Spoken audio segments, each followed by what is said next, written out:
పైగా మన life style పరంగా పీజీలు పిహెచ్డీ చేసి ఇప్పుడుండే జనరేషన్లో మనకి ఏది ఇంకా డెవలప్ కాలేదు. స్కిల్స్ కానీ అగ్రికల్చర్ ఇంకా ఏమన్నా డెవలప్ కానీ మనం డెవలప్ చేసి దాకా మనం పేరు సంపాదించుకోవాలని కోరుకుంటున్నాను.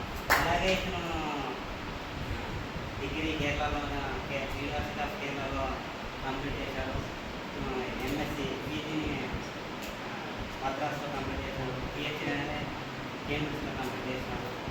ఇతనికి అనేక అవార్డ్స్ వచ్చినాయి. పద్మశ్రీ, పద్మవిభూషణ్, భారతరత్న, ఫుడ్ ప్రైజ్ ఇలాంటి అనేక అవార్డ్స్ను ఈ గొప్ప కామన్ వ్యక్తి ఇలా అనేక అవార్డ్స్ని సంపాదించాలంటే మనం కానీ ఇప్పుడు ఇన్స్పిరేషన్ తీసుకొని లైఫ్ సైన్స్ పరంగా అంటే ఇది మనం ఇంటర్ బైక్ చేసి డిగ్రీ బీఎస్సీ వాటిని లైఫ్ సైన్స్ పరంగా వచ్చినాం అంటే ఇదే స్టెప్ ఇదే కంటిన్యూ చేసి మనం నేను చదివితే మనం ఏదో ఒకటి పరిశోధన పరంగా కానీ సబ్జెక్ట్ పరంగా కానీ మంచిగా ఏదో ఒకటి తీసుకొని రావడానికి